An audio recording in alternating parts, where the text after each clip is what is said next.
तो बहेलिया भगवान श्री कृष्ण के परम धाम को चला जाता है। भगवान श्री कृष्ण के पार्षद आते हैं विमान लेकर के, उस विमान में बैठ करके जो बहेलिया था भगवान श्री कृष्ण के परम धाम को बहेलिया प्रस्थान करता है।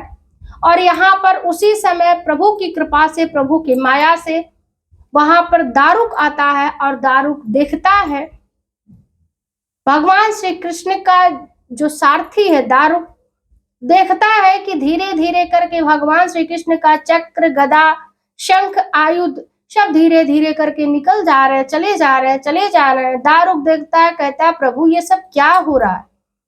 भगवान ने कहा वत्स अब मेरे जाने का समय हो गया है, अब देवताओं को मेरी आवश्यकता है, अब मैं यहाँ से जा रहा हूँ इसलिए मुझे जाना है। दारुक कहता है कि हे प्रभु आप ऐसे कैसे जा सकते हैं प्रभु, हम लोगों के मध्य से, हम लोग के बीच से, हम लोगों को छोड़ करके आप कैसे जा रहे हैं प्रभु। दारुक भगवान श्री कृष्ण का चरण पकड़ लेता है कि प्रभु आप ऐसे नहीं जा सकते। भगवान श्री कृष्ण दारुक को खूब समझाया बुझाया और समझा बुझा करके भगवान श्री कृष्ण कहते हैं दारुक अभी तुम इसी समय अर्जुन के पास जाओ और जा करके कहना कि आज से 7वें दिन मेरी ये जो द्वारिकापुरी है समुद्र में पूरी डूब जाएगी, इसलिए 7 दिन में सभी लोगों को अपने अपने घरों में से खाली करवा करके जितने बच्चे स्त्रियां सभी हैं अर्जुन से कहो कि सभी को साथ ले जा करके हस्तिनापुर ले जाकर चले जाएं। दारुक संदेश लेकर के द्वारिका की ओर दौड़ा है। जब भगवान श्री कृष्ण अपने स्वधाम गमन की तैयारी कर रहे थे, स्वधाम जाने के लिए तैयार हुए भगवान, तो आकाश में माता पार्वती भगवान भोलेनाथ के साथ, ब्रह्मा ब्रह्माणी के साथ, इंद्र इंद्राणी के साथ, सभी देवता गंधर्व, सिद्ध, चारण, नाग, किन्नर सभी देवी देवता आकाश में बाजे बजा रहे हैं, दुंदुभिया बज रही है, पुष्प वृष्टि हो रही है। सभी देवता भगवान श्री कृष्ण का स्वागत करने के लिए तैयार है कि भगवान पधारे हैं।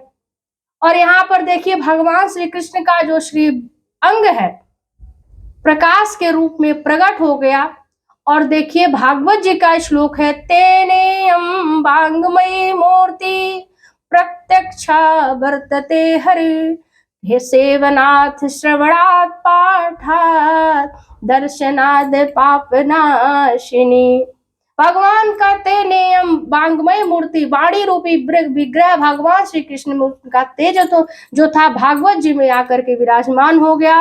प्रत्यक्षा वर्तते हरि, भगवान श्री कृष्ण प्रत्यक्ष भागवत जी में आकर के विराजमान हुए, इसलिए कहते हैं सेवनाथ, श्रवणाद, पाठाद, दर्शनाद पापनाशनी। यदि हम सेवन कर पाए, नहीं कर पाते तो श्रवणाद, श्रवण करें, नहीं कर पाते तो पाठाद, यदि हम पाठ भी नहीं कर पाते हैं तो कहा दर्शनाद पापनाशनी, दूर से भागवत जी का दर्शन करने मात्र से व्यक्ति के पाप, ताप, संताप जल करके नष्ट हो जाते हैं।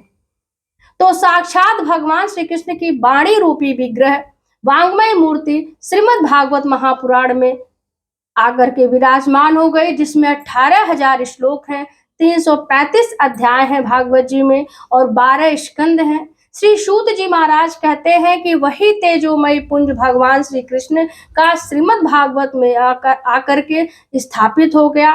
तो बोलिए वृंदावन बिहारी लाल की जय, सद्गुरुदेव भगवान की जय।